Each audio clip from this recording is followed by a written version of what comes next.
하나님의 말씀 골로새서 3장 8절에서 9절 말씀입니다. 주보에 예고된 것과는 조금은 다른데요. 골로새서 3장 9절에서 10절 말씀입니다. 신약 성경 골로새서 3장 9절에서 10절, 제가 가진 성경 327쪽 부분입니다. 골로새서 3장 9절에서 10절 말씀입니다. 이 본문을 한 목소리로 같이 읽도록 하겠습니다. 너희가 서로 거짓말을 하지 말라. 옛사람과 그 행위를 벗어버리고 새 사람을 입었으니 이는 자기를 창조하신 이의 형상을 따라 지식에까지 새롭게 하심을 입은 자다. 우리가 그리스도와 인권이라는 주제로 하나님의 말씀을 살피고 있는데요. 애초에 이 주제의 말씀을 시작하면서 두 주는 이론을 살피고요. 그리고 나머지 두 주는 성경 시대의 인권과 관련한 그 어떤 적용의 사례를 통해서 우리가 하나님의 말씀을 한번 살피겠노라 제가 예고드렸는데요. 그 지난주에 사실 인간론에 관한 이론이 마무리되었어야 하는데 제가 준비하는 과정에서 시간 조절을 좀 적절히 못해서요. 불가피하게 오늘까지는 이 인간론에 관한 이론을 살펴야 할 것 같습니다. 그리고 다음 한 주를 통하여서 그 성경의 성경에 나타나는 인권의 실제 사례를 우리가 살폈으면 좋겠는데요. 사실 저는 개인적으로 이 적용 부분이 굉장히 흥미있을 것이라고 생각했는데 지금 우리가 당면한 여러 문제 보지 않습니까? 사회적으로나 문화적으로나 첫 주에 말씀드렸다시피 조지 플로이드의 사망 사건으로 촉발된 BLM 운동이나 요즘에 우리가 사회 현상에서 많은 인권과 관련한 갈등을 보지 않습니까? 소위 말해 남녀 갈등의 문제도 보게 되고요. 이런 것을 그 성경의 실제의 사례를 통해서 원리가 어떻게 적용되는가를 살펴보고 우리가 성경적 원리의 인사이트를 좀 깊이 확인했으면 좋겠다는 생각을 했는데요. 거기에 사실은 이게 좀 흔히 말해서 좀 자극적인 주제가 될 수 있잖아요. 가령 이제 창세기 1장 27절 우리가 살핀 말씀에 의하면은 하나님의 형상은 남자와 여자다 이렇게 못 받고 있습니다. 그런데 고린도전서 11장을 보게 되면요, 현대인의 관점에서는 마치 유교의 남존 여비를 그대로 반영하는 듯한 말씀이 나오거든요. 마치 여자를 그 남자 아래에 있는 존재로 취급하는 그러한 뉘앙스의 말씀이 현대인들 입장에서 스멀스멀 이제 읽히게 되는 것이죠. 아까 창세기 1장 27절을 기반으로 남녀노소 모두 하나님의 형상이라 했는데 에베소서 5장을 보면은 로마 시대의 노예와 관련해서 오히려 바울이 하나님의 말씀이 노예 제도를 옹호하는 듯한 그러한 뉘앙스의 말씀을 보게 됩니다. 이러한 이제 실제적 원리의 적용의 사례들을 살펴보면서 우리가 성경이 어떤 원리로 지금 이러한 인권의 문제를 말씀하고 있는가 좀 분명히 하면서 조금 귀에 쏙쏙 들어오는 주제로 하나님의 말씀 인지했으면 좋겠다 싶었는데요. 그럼에도 좀 이론을 분명히 해야 할 것 같습니다. 이것이 딱딱하고 사실 정말 재미없고 또 사실 우리가 다 아는 주제이지 않습니까? 다 아는 이런 원론적인 말씀입니다. 그럼에도 우리가 성경적 원리가 제대로 인지되지 않는다면은 우리가 그 사사기의 표현을 보게 되지 않습니까? 사람이 각각 자기 소견대로 행하는 바 성경 구조를 남용하여 가지고 자기 소견에 그 구조를 갖다 붙여가지고 인권 문제에 관한 본인의 판단을 함부로 할 수 있기 때문에 우선 이 조직 신학으로 잘 정리된 어떤 교리적 성경적 인간론, 특별히 개혁주의 신학의 이제 인간론을 확실히 오늘 좀 마무리하고 또 그 인권에 관한 정의도 오늘 조금 하시셨으면 좋겠습니다. 우선 지난 두 주의 말씀을 잠시 생각하면요, 세상은 크게 두 줄기의 이론으로 인간을 정의한다고 우리가 살폈죠. 관념론적 인간론, 또 물질주의적인 인간론이 그것입니다. 대표적으로 관념론적 인간론에서 우리는 플라톤주의나 중세 시대의 아리스토텔리스적인 스콜라주의를 살펴봤고요. 또 반면에 물질주의적인 인간론을 살피면서 이것에는 말수주의와 현대 진화론이 있다고 살폈습니다. 관념론적 인간론은 인간의 정신을 강조해서 그 인간의 존엄성을 가치 있게 평가하는 거죠. 반면 물질주의적 인간론은 인간의 그 육신적 진료에 집중해서 인간의 존엄성을 평가하는 것이고요. 그러나 하나님 말씀은 사람의 존엄성을 그렇게 평가하지 않습니다. 그리고 사실 물질주의적 혹은 관념론적 인간론은 둘 다 여러분이 들어보시면 아시겠지만 이 세속적 시금석으로 판단해도 굉장히 균형이 없는 편파적인 어떤 완성도 없는 그런 이론으로 우리에게 다가오지 않습니까? 한쪽만 강조하고 있지만 하나님의 말씀, 그것은 말씀하지도 않고 세속적 시금석에도 이것은 너무나도 밀도가 떨어지는, 물론 멋있다고 생각할 수도 있겠지만 그것은 실속은 뭐 있을 수 있을지 모르겠지만 결과가 없는 그런 인간론입니다. 그러면 하나님 말씀, 그럼 인간은 어떻게 정의합니까? 인간은 영혼과 육신이 있는데 이 영혼과 육신이 전 인격에 있어서 하나님의 형상대로 창조됐음을 말씀합니다.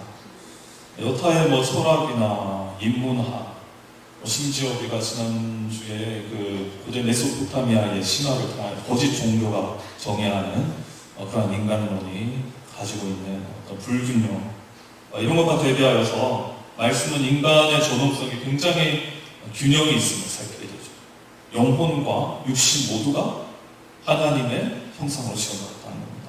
더 나아가서 일반 세속적 원리가 가지고 있는 이 인간론이 부여하는 가치와 차원이 다른 가치를 하나님 말씀 부여하고 있음을 보게 됩니다.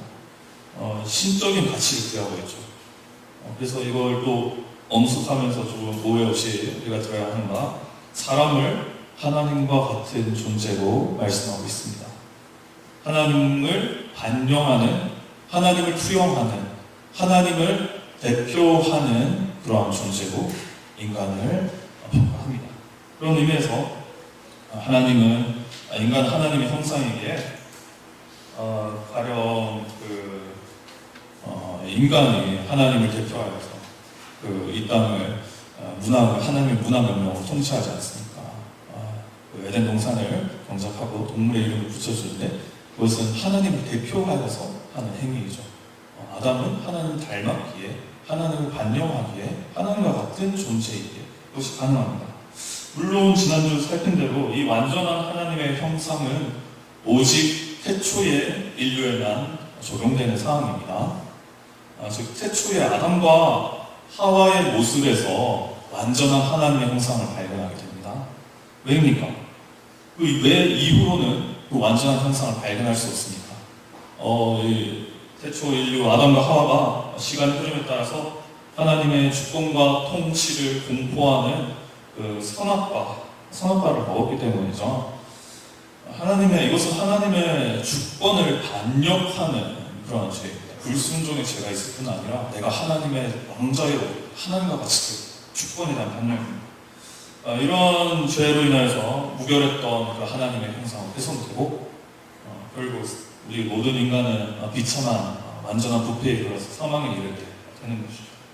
그럼에도 중요한 것은 전적인 부패, 우리의 타락은 정도의 문제입니다. 범위의 문제가 아니라는 것입니다.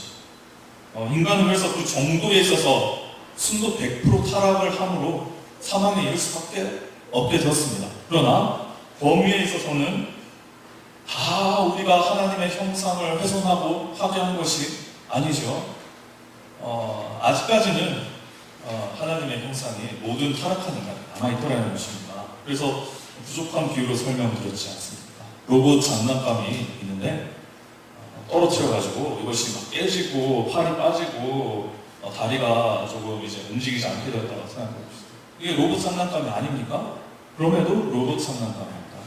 오렌지 주스가 있는데 실제 오렌지의 가집은 3% 들어갔다고 합시다. 그렇다고 그 정체성이 오렌지 주스가 아닌가요? 그 정체성은 오렌지가 가집이 들어있기에 오렌지 주스입니다. 우리가 타락은 하였고 원의를 잃어가지고 이제 하나님 관계에 있어서 완전한 그 거룩의 하나님의 형상이 파괴되었음에도 여전히 우리에게 하나님의 속성과 하나님을 닮은 그 형상이 유지되어 있다는 것입니다. 그래서 매우 이례적이고 놀랍게도 창세기 5장의 말씀은 타락한 아담의 후손을 향하여서 하나님의 모양, 하나님의 형상 칭호하지 않습니까? 여전히 신적인 존엄성을 부여하고 있습니다. 그 존재의 가치를 하나님께서 사랑스레 여기시고 그 존재의 가치를 아름답게 여기시고 공포하고 있습니다. 그 신약의 야고보서 3장의 말씀도 우리가 살펴보지 않았습니까? 심지어 비그리스도인을 포함한 이 사람, 전 인류 하나님의 형상이라고 정의합니다. 그래서 우리는 한 입에서 하나님을 찬송하고 또 같은 입에서 믿지 아니하는 그런 사람들을 모욕할 수 없다는 거죠. 믿지 아니하는 자를 모욕하는 것은 하나님의 형상을 모욕하는 것인데 하나님의 형상을 모욕하는 것은 곧 하나님을 모욕하는 것이잖아요. 타락한 인간이라 할지라도 하나님의 존귀한 형상이라는 것입니다. 그래서 말씀드린 대로 우리는 살인을 하지 않습니다. 하나님 형상을 죽이는 것은 하나님을 죽이는 것이기 때문입니다. 반대로 이웃을 사랑합니다. 예수님께서 말씀하셨듯이 우리가 이웃에게 물 한 그릇, 작은 한 대접을 하는 것이 또 예수님이 대접하는 것이기 때문에 우리는 도리어 이웃을 사랑합니다. 여기서 이제 좀 부족하지만 인간론의 이론을 오늘 조금 마무리 지어가야 할 텐데요. 이런 측면에서 이제 타락한 인간도 하나님의 형상인데요. 그럼에도 이제 보시면은 다 아시겠지만은 타락한 인간은 하나님의 형상을 많은 부분 훼손하고 있지 않습니까? 유실했습니다. 특별히 첫 인류 아담과 하와에게 하나님의 형상이 투영된 그들은 죽지 않고 살 수 있는 그 에덴 동산에서 삶을 영위할 수 있는 그런 은혜가 있었잖아요. 그러나 죄가 들어오는 동시에 이런 하나님의 형상을 닮은 은혜는 유실되었습니다. 도리어 우리 앞을 기다리는 것은 멸망과 사망인 것이죠. 무서운 것은 이것을 우리 인간은 전혀 회복할 수 없는 지경에 이르렀다는 겁니다. 우리가 하나님과 소위 말해서 협상을 통하여서 다시 한번 기회를 주세요 하기 위해서는 하나님과 교제가 이루어져야 되는데 하나님은 죄가 없으신 거룩하신 분이고 우리는 죄가 있기 때문에 교제 자체가 어떻게 성립될 수 없다는 것이죠. 그래서 우리는 이 멸망을 벗어날 어떠한 방법이나 어떤 길이 모색되지 않는 그런 비참한 상황입니다. 그래서 여기까지만 만약에 살피면요, 우리가 지난주 말씀에서 인간론에 대한 정의를 스톱했다면 사실 기독교 인간론은 미완성이고 그리고 오히려 앞서 말씀드린 관념론적 물질주의 인간론보다는 균형적인 인간론일지 몰라도 그 결과에 있어서는 완성도 없는 데는 평행을 이루는 그런 이론이 될 것입니다. 그래가지고 결국에 이게 여기서 딱 멈추면 인간은 타락해서 그 결국 파멸을 요걸로 딱 끝나잖아요. 그렇다면은 결국에는 우리 인간이 타락해서 지옥에 가게 될 거라는 것인데 이것은 굉장히 파괴적인 결과를 갖겠죠. 저는 만약에 우리가 타락해서 결국에는 지옥이다, 이게 끝이다. 그러면은 저는 특별히 과거 헬라 철학 중에 에피쿠로스가 주장하는 쾌락주의에 저는 몰두할 것 같아요. 왜입니까? 어차피 나중에 이제 짧은 인생 살다가 지옥 가게 되는데 지금 현세라도 즐기면서 살아야죠. 혹은 첫 주에 언급들이 자연과학, 어떤 자연과학자의 주장대로 하나님이 말씀하는, 성경이 말씀하는 인간론을 배제할 것 같습니다. 오히려 진화론의 의견을 말해드릴 것 같아요. 굉장히 감동적이잖아요. 우리가 지금 굉장히 이례적으로 희귀한 경우로 지금 우주에 살아있는 생물로 존재합니다. 결국 그 끝은 평범한 우주의 원소로 돌아간다잖아요. 어떤 장엄한 우주의 그 고요함과 평안으로 돌아간다는 게 차라리 저는 그게 더 위로될 것 같습니다. 지옥이 어떻게 우리에게 위로가 됩니까? 그래가지고 우리가 온전한 하나님의 형상이었지만 훼손되었다. 그래도 하나님 형상이다. 이런 결말만 우리가 가지고 있다 하면요, 이거는 인류에게 실망과 좌절을 선사할 수밖에 없는 것이죠. 마치 이 관용론적 인간론이 결국에는 결과적으로 보면은 플라톤이나 아리스토텔레스나 보면은 나는 배부른 돼지가 되기보다는 배고픈 돼지가 되겠다 하면서 정신에만 몰두하고 이거 육신을 고행으로 이끌지 않습니까? 이 마르크스주의 같은 경우도 인간을 어떤 경제의 수단 단위 물질로 생각해가지고 결국에는 이 사회 혁명을 위해서는 인간의 대량 학살이나 폭력적 투쟁도 서슴지 않는 것을 우리가 보게 되지 않습니까? 그냥 이 결론은 우리 파멸로 시대를 이끌기 때문에 막 살아라. 이런 결론으로도 아주 굉장히 회의적으로 이끌릴 수가 있겠죠. 그러나 우리 성도는 이러한 실망과 좌절과 시기에 빠지지 않습니다. 왜입니까? 훼손된 하나님의 형상이 결과적으로 예수 그리스도 안에서 회복되고 그 회복된 하나님의 형상, 우리의 존재가 결국 파멸이 아닌 영생으로 나아갈 것이기 때문에 우리는 여기에 좌절하지 않는 것입니다. 우리의 인생을 막 살지 않는 것입니다. 어떻게 합니까? 우리가 로마서 5장 12절에서 21절을 좀 살폈으면 좋겠는데요. 번거롭겠지만 신약 성경 로마서 5장 12절에서 21절까지의 말씀입니다. 제가 가진 성경 246쪽입니다. 로마서 5장 12절에서 21절이고요.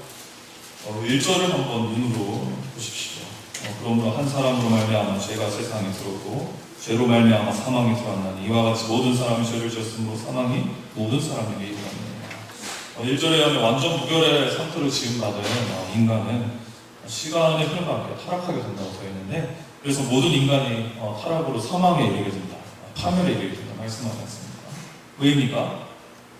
한 사람, 즉 인류를 대표하는 아담, 대표되는 아담의 범죄, 불순종했기 때문에 그 죄가 우리에게 또 유전됐기 때문에 우리는 사망에 이를 수밖에 없음을 1절이 대략적으로 설명하고 있습니다.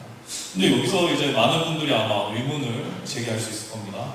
왜 아담이 지은 죄를 우리에게 연좌죄로 이 죄를 적용해가지고 우리도 왜 범죄자로 만들어버리나 이렇게 의문을 빠질 수 있을 텐데요.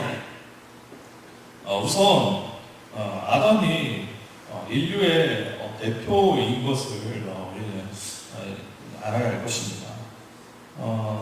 태초에 하나님은 당신의 주권을 공포하시기 위해서 선악과를 만드시지 않습니까? 선악과를 통하여서 행위로운 약을 아담과 맺으십니다. 그러니까 인간 너희들이 원하는 대로 에덴 동산에 경작하고 모든 나무의 열매를 먹으면서 하나님의 형상으로서의 그 청지기의 모든 다스림의 어떤 자유를 누려라 하나님 말씀하시잖아요. 그런데 하나님은 여전히 피조계의 주인으로서 통치자로서 그 확실한 도장을 찍으셔야 되는데 이것이 선악과죠. 단 이 하나의 나무만 너희가 먹지 말라. 이걸 통해서 이제 하나님의 주권이 이제 온 마음을 이제 공포가 되는 겁니다. 그런데 이제 이 행위와 선악과를 먹지 말라. 이 누가 어깁니까? 그리고 아담과 하와가 오게 됐는데 이 체결, 언약 체결의 대표자가 우리입니까? 아니잖아요. 아담입니다. 아담이 대표라는 거예요.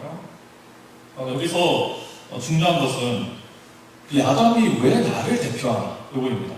이게 이제 우리가 의문을 가지는 거죠. 나는 아담을 본 적도 없고 만난 적도 없는데 왜 내가 아담에 종속되어가지고 이 체결의 지금 저주를 갖고 있나? 이건데요.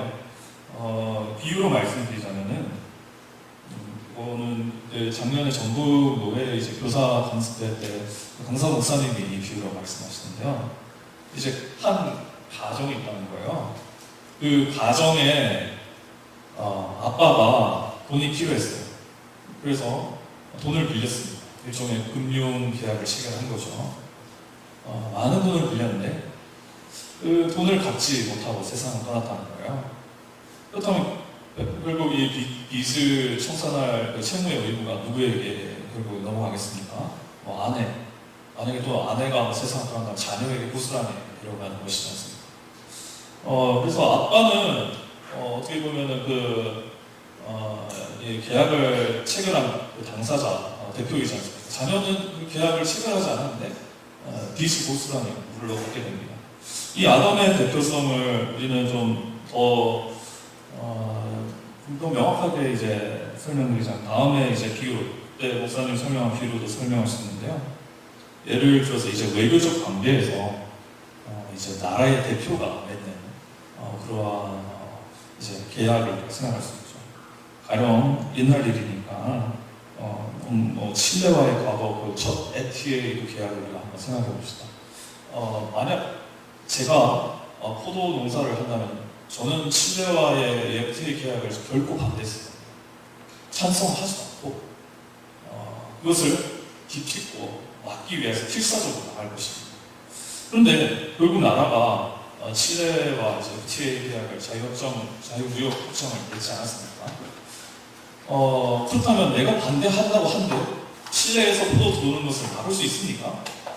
없다는 것이에요. 나라가 계약을 했는데 결국 나도 그 FTA 조약에 순종해야 됩니다. 그리고 그 협약 아래 조건 아래 모든 법적인 효력을 나도 이제 이게 된다는 것이죠.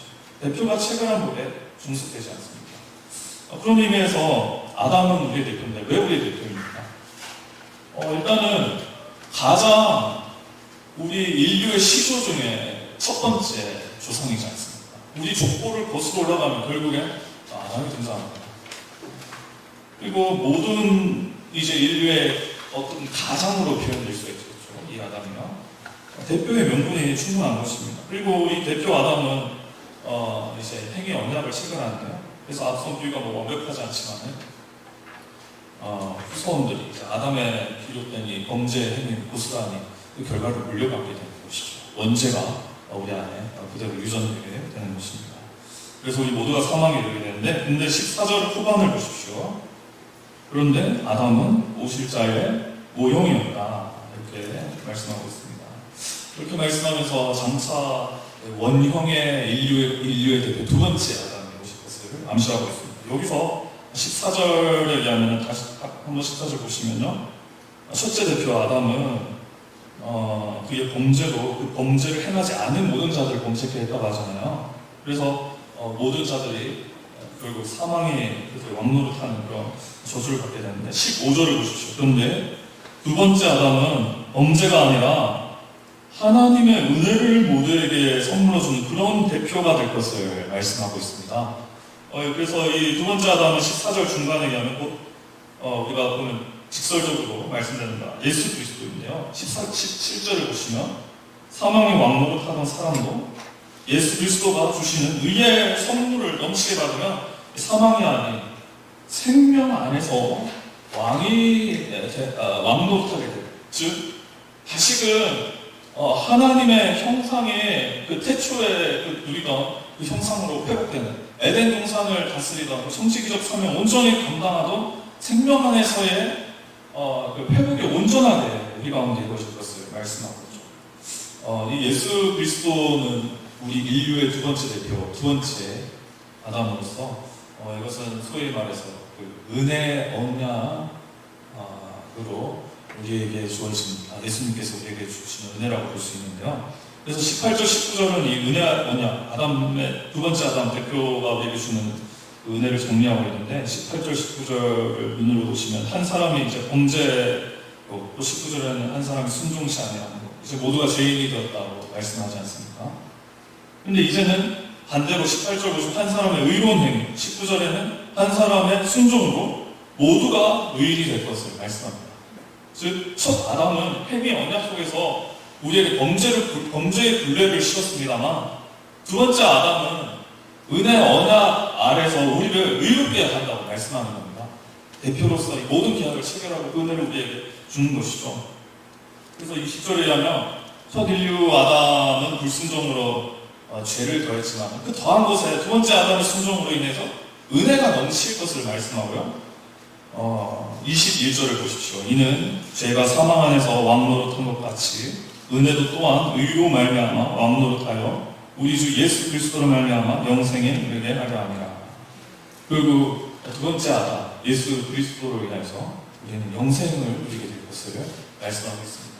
그러니까 타락으로 훼손된 하나님의 형상, 이 아담의 그 대표의 범죄로 우리 인간은 정말 파괴되고 그러므로 말미암아 우리는 시련에 빠질 수밖에 없고 좌절할 수밖에 없게 되었지만은 예수 그리스도 두 번째 아담으로 말미암아 새 생명이 주어졌다는 거예요. 훼손된 하나님의 형상이 회복된다는 거예요. 그 원죄를 배치하여서 그리스도의 의가 우리에게 주입이 된 정가가 되는 것이죠. 우리는 그러므로 의인이 되는 겁니다. 다시금 하나님과 교제할 수 있고 거룩한 하나님의 나라에 속한 백성으로 살 수도 있고 이제 하나님 나라의 통치자들과 함께 나아갈 수 있는 것이죠. 이것을 조금 더 이제 인간론에 충실한 언어로 우리가 살핀 내용을 인간론에 충실한 언어로 요약한 구절이 있는데요. 그것이 바로 오늘의 제가 선정한 본문입니다. 다시 한번 골로새서 3장 9절에서 10절을 보시길 바랍니다. 신약 성경 제가 가진 성경 327쪽입니다. 골로새서 3장 9절에서 10절. 우리가 골로새서 3장 9절 10절을 한 목소리로 읽어보겠습니다. 새 사람을 너희가 서로 거짓말을 하지 말라. 옛 사람과 그 행위를 벗어버리고 새 사람을 입었으니 이는 자기를 창조하신 이의 형상을 따라 지식에까지 새롭게 하심을 이룬 자입니다. 아멘. 우리는 예수 안에서 두 번째 아담 안에서 옛 사람을 벗어버린 겁니다. 그리고 창조하신 이의 형상을 따라 새롭게 회복이 되는 것입니다. 두 번째 아담은 예수의 십자가로 다시금 하나님의 거룩함을 회복한 것입니다. 물론 우리가 알다시피 이 하나님 형상의 회복은 완전 하나님의 100% 형상의 회복은 아닙니다. 그래서 이게 3장 우리가 구절을 보게 되면 때로 믿는 자들 거짓말을 합니다. 죄의 승뿌리에서 해방이 되었고 거룩해졌는데 여전히 우리는 성화의 길을 걷고 있는 완성을 향해 달려가고 있는 그런 존재로 우리가 인식을 해야 하는 것이죠. 그리고 그 완성은 언제 이루어집니까? 예수 그리스도께서 다시 이 땅에 오시는 그 재림의 날에 그것이 완성되는 것이죠. 어쨌든 우리는 그럼에도 이제 사망을 면하는 새 피조물로 하나님의 형상으로 회복되어서 더 이상 좌절이 없는 것입니다. 우리가 잘 아는 구절이죠. 고린도전서 5장 17절. 누구든지 그리스도 안에 있으면 새로운 피조물이다. 이전 것은 지나갔다. 보라 새 것이 되었다. 예수 안에서 우리는 하멸이 아닌 새로운 영생을 누리면서 우리는 이제 이 완벽한 성경이 말씀하는 인간론에 근거하여서 쾌락주의에 빠질 필요가 없는 거예요. 허무주의에 어떤 회의주의에 빠질 필요가 없습니다. 도리어 어려운 길일 수도 있고 도리어 참 외로운 길일 수도 있지만 성화의 길을 묵묵히 거룩의 길을 묵묵히 이 세상 가운데 걸어가는 겁니다. 말씀의 인간론이 특별히 예수 그리스도에서 대입하신 인간론이 그 복음이 세상의 소망이 되어서 우리는 좌절에 빠지지 않습니다. 여기서 이제 좀 인권이라는 이제 주제를 좀 구체적으로 개입했으면 좋겠는데요. 인권이라는 용어는 영어로 더 조금 더 쉽게 알 수 있죠. 휴먼 라이트스, 그 인간의 권리를 뜻하는 용어이지 않습니까? 제가 인터넷 구글을 검색하니까, 사전을 검색하니까 사람으로서 마땅히 기본적으로 누릴 자유, 평등 등등의 그런 기본적 권리가 이렇게 설명하고 있는데요. 앞서 말씀드린 대로 이제 기독교 인간론을 근거로 우리가 이제 인권에 대한 시각을 가져야겠는데요. 우리 기독교는 모든 인간의 존엄성을 정죄하게 여깁니다. 지난주에 살피지 않았습니까? 늘 이거 오해하지 마시라고 하는데 우리는 믿지 않는 자들도 하나님과 같이 여깁니다. 전 인류 남녀노소 피부 색깔, 장애인, 비그리스도인이나 그리스도인입니다. 이것을 따지지 않고 그들을 보면은 얘들은 하나님과 같이 존귀한 자들이구나. 우리는 믿고 그들을 존귀하여 이웃을 사랑하는 모습을 보입니다. 왜입니까? 이들에게 하나님 형상이 있으니까. 믿지 않는 자들도 하나님의 창조성을 반영하고 있잖아요. 요즘에 현대의 역사에 걸쳐서 막 이런 여러 혁신적인 기술이 개발되어 왔는데, 특별히 요즘에도 창조성이 굉장히 돋보이는 그러한 우리가 또 공산품이나 제품을 보지도 않습니다. 또 우리가 지난주에 살펴봤듯이 특별히 완전한 하나님의 형상인 그 사람이신 예수 그리스도를 기준으로 볼 때 믿지 않는 자들도 인간을 사랑하잖아요. 가족을 사랑하고, 그래서 불우한 이웃도 사랑하고, 또 친구들도 사랑하면서 교제하는 그런 하나님의 속성을 발견하게 되잖아요. 그래서 우리는 그들의 인간된 존엄성을 결코 아무도 무시하지 않습니다. 공성의 성량의 자들을 우리는 무시하지 않습니다. 심지어 감옥에 들어가 있는 범법자들, 살인자들, 강간범들, 사기꾼들, 우리는 하나님의 형상을, 그래서 영화 미랑이 우리 기독교를 비판하는 건 아니겠습니까? 하나님도 이들을 귀하게 여기시죠.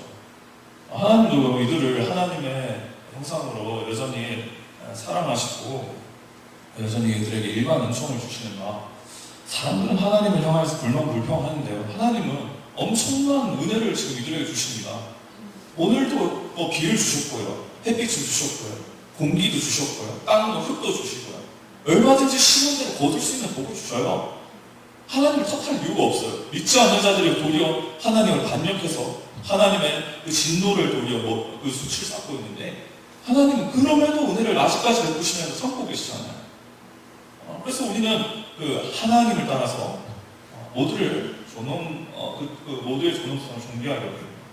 여기서 우리가 그 인권이라는 주제를 생각해야 되는데, 엄밀히 말하면은 인권이라는 것은요, 우리가 그 인권, 그들을 존중히 여기는 인권은요, 인간에게 권리가 있어서 그런 건 아닙니다. 오히려 더 선제된 것은, 오히려 우리가 이들의 인간의 그 존엄성을 존귀하게 여기는 이유는요, 하나님의 주권 때문입니다.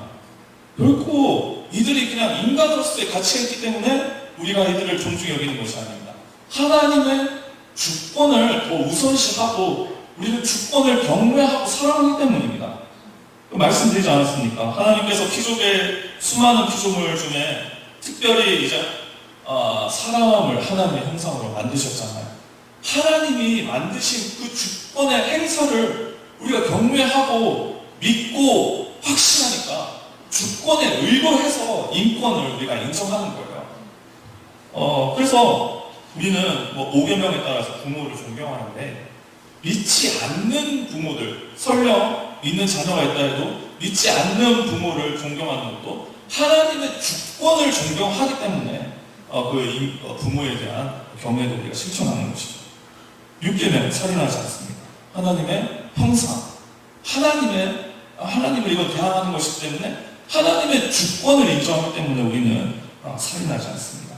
그래서 인권을 우리가 제대로 아는 것이라면 주권을 믿는 것입니다. 이건 정말 정확하게 우리가 해야 합니다. 요즘 시대에 이것을 우리가 그리스도인들이 너무나 착각하고 있습니다. 그냥 저 인간 되는 삶이 불쌍하니까 잘해줘야지. 아무 때나 그래가지고 이웃 사랑이라는 주제를 갖다 붙여가지고 인권 이렇게 하는데, 하나님께서 말씀하시는 그러한 기준에서 하나님의 그 평가에서 우리가 이제 인간을 존귀하게 여기는 것이죠. 특별히 인권이라는 것이 언제 풍성해질 수 있냐면 하나님의 주권을 인정할 때 풍성해집니다. 태초의 인류가 하나님의 인권 아래 거의 유토피아적인 그 권리를 누리지 않았습니까? 에덴 동산에서요. 근데 언제 이 권리를 상실하게 됩니까? 하나님의 주권을 대항해서 불순종하고 그들이 하나님과 같이 되려고 마음대로 도리어 나의 권리를 주장할 때, 하나님의 주권을 말살할 때, 선악과를 먹을 때 그들의 인권이 오히려 처참해지고 비참하게 된 것 아니겠습니까? 소위 말하는 행위 언약의 불이행, 하나님 주권에 대한 대항으로 말미암아 그들의 참 축복된 인권이 무너지게 됩니다. 물론 태초의 권리가 성실됨에도 지금 여전히 타락한 인간은 하나님의 일방적으로 여전히 누리고 있어요. 말씀드린 대로요. 그리고 여전히 하나님은 그들을 향해서 나의 형상이다 말씀하시면서 존귀하게 여기고 그들을 탕자와 같이 여깁니다. 여전히 그들은 그렇게 귀함을 귀하게 여겨놨습니다. 그러나 특별 은총, 구원, 영생, 이 권리들을 불시 못하게 되는 것입니다. 여러분, 도리어 인권이 존귀하게 회복되는 것은 하나님의 주권 제2 아담이 예수 그리스도에 대한 주권을 우리가 다시금 영접할 때에 그 인권이 다시금 확립되는 것이죠. 다시금 일어나고 다시금 부여하게 되고 다시금 풍성하게 되는 것입니다. 그래서 인권은요, 그냥 우리가 인간을 바라보면서 저들은 다 존중하다, 피부 색깔 우리는 차별 없이 해야 돼, 이게 아니고 하나님이 그들을 존귀하게 여기시기 때문에 그 주권을 인정하기 때문에 우리가 인간의 그 인권을 존중해 보는 것입니다. 그런 의미에서 우리가 동성애 문제도 말씀드릴 수 있겠죠. 동성애 성량자들은 앞서 말씀드린 대로 하나님의 형상입니다. 그런데 왜 우리 기독교가, 우리 교회가 자꾸만 동성애 성량을 지지하는 차별 금지법을 발의하는 것에 반대하고 그러는 것일까요? 하나님의 주권을 거스르는, 하나님의 창조하신 질서를 거스르는 그 선악과를 먹으려 하는 행위가 있기 때문에 우리는 그것에 반대하는 겁니다. 오히려 그것은 인권을 초라하게 하고 하나님의 진노만 쌓는 결과를 야기시키는 것이죠. 하나님의 주권을 하나님의 주권을 인정하는 것이 인권을 살리는 것입니다. 우리가 그래서 앞서 말씀드린 대로 모든 사실 범법자들을 우리가 존귀하게 여깁니다. 복음 안에서 사랑하고 품습니다. 보면 감옥에 가는 여러 이제 자선 단체들도 보게 되는데 왜 기독교가 그렇게 많을까요? 사실 인간적인 생각으로는 그런 범법자들이 교회에 다시 만약에 이제 감옥에 나와서 범법자들이 교회에 오게 된다면은, 여러분 우리 입장에서는 그 싫은 일 아닙니까? 왜 만약에 교회의 50%가 살인자다, 사기꾼이다, 도둑질한 사람이다, 마음 먹고 교회에 올 수 있겠습니까? 인간적인 생각으로는 우리는 그거를 원치 않는다고요. 그러면 하나님 그들을 하나님 형상으로 존귀하게 여기고, 또 우리가 궁극적으로 이들의 인권을 더 풍성하게 하기 위해서는 예수 그리스도를 중으로 그들의 인권을 부유하게 해야 되는 그런 사명이 우리 가운데 있기 때문에 우리는 복음 안에서 그들을 존귀하게 여기고 섬기는 겁니다. 사랑하는 겁니다. 동성애자들도 우리가 사랑합니다. 왜 사랑 안 합니까? 저도 다음 주에 보여드리겠지만 동성애 친구들이 있었습니다. 요즘에 연락하지 않지만 그 친구들과 잘 놀았습니다. 이거 믿지 않는 사람들은 똑같이 당하는 거예요. 그렇다고 우리가 동성애가 죄가 죄인데 그냥 너희가 하고 싶은 대로 하도록 우리가 법제화 시켜주겠다, 이제 설교 강단에서 동성애는 죄가 아니라고 우리가 이제 꼭꼭 숨겨주겠다, 이렇게 말할 수가 있겠습니까? 없는 것이지 않습니까? 우리가 하나님의 주권을 인정하는 것이 인권임을, 그것이 진정한 인권의 확립임을 우리가 말씀 가운데 분명히 해야 할 것입니다. 그래서 오늘 말씀을 좀 마무리했으면 좋겠습니다. 하나님의 형상으로 지음받은 우리입니다. 온전하게 지음받았지만 우리는 죄의 유익으로 말미암아 그리고 하나님의 형상에 훼손된 그런 존재가 되었죠. 형상으로의 회복, 하나님 형상으로의 온전한 회복은 예수 그리스도 안에서 이루어짐을 또한 말씀을 통하여서 우리가 확인하게 되었습니다. 예수 그리스도의 주권이 우리 가운데 새롭게 되는 것이 결국 인권을 존중하는 것입니다.